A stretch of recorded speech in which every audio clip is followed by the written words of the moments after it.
ಸಹೋದ್ಯೋಗಿ ಸ್ನೇಹಿತ ಸಾವನ್ನು ಅರಗಿಸಲಾಗದೆ ಯುವಕನೋರ್ವ ಖಿನ್ನತೆಯಿಂದ ನೇಣಿಗೆ ಶರಣಾದ ಘಟನೆ ಮಂಗಳೂರು ಹೊರವಲಯದ ಉಳ್ಳಾಲ ಮುಡುಪಿನಲ್ಲಿ ನಡೆದಿದೆ.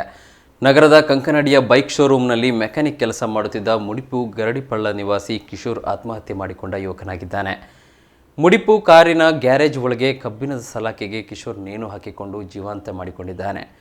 ನವೆಂಬರ್ 20ರಂದು ಬೆಳಗ್ಗೆ ಕೆಲಸಕ್ಕೆ ತೆರಳಿದ್ದ ಕಿಶೋರ್ ತಡರಾತ್ರಿಯಾದರೂ ಮನೆಗೆ ವಾಪಸ್ಸಾಗಿರಲಿಲ್ಲ. ಮನೆ ಮಂದಿ ಸ್ನೇಹಿತರು ಒಟ್ಟಾಗಿ ಮನೆಯ ಸುತ್ತಮುತ್ತ ಸಂಬಂಧಿಕರ ಮನೆಗಳಲ್ಲಿ ಹುಡುಕಾಡಿ ಬಳಿಕ ಕಿಶೋರ್ ದಿನನಿತ್ಯವೂ ಕೆಲಸದಿಂದ ವಾಪಸ್ಸಾಗಿ ಕುಳಿತುಕೊಳ್ಳುವ ಗ್ಯಾರೇಜ್ ಸಮೀಪ ಹುಡುಕಾಡಿದಾಗ ಬೈಕ್ ಪತ್ತೆಯಾಗಿದೆ. ಗ್ಯಾರೇಜ್ ಒಳಗಡೆ ಕಿಶೋರ್ ನೇಣಿಗೆ ಶರಣಾಗಿರುವುದು ಬೆಳಕಿಗೆ ಬಂದಿದೆ. ಕಿಶೋರ್ ಕೆಲಸ ಮಾಡುತ್ತಿದ್ದ ಸಹೋದ್ಯೋಗಿ ಸೂಪರ್ವೈಸರ್ 6 ತಿಂಗಳ ಹಿಂದಷ್ಟೇ ಆತ್ಮಹತ್ಯೆ ಮಾಡಿಕೊಂಡಿದ್ದರು.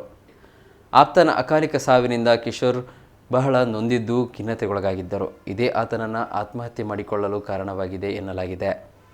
ಕೊನಾಜೆ ಪೊಲೀಸರು ಪ್ರಕರಣ ದಾಖಲು ಮಾಡಿಕೊಂಡಿದ್ದಾರೆ.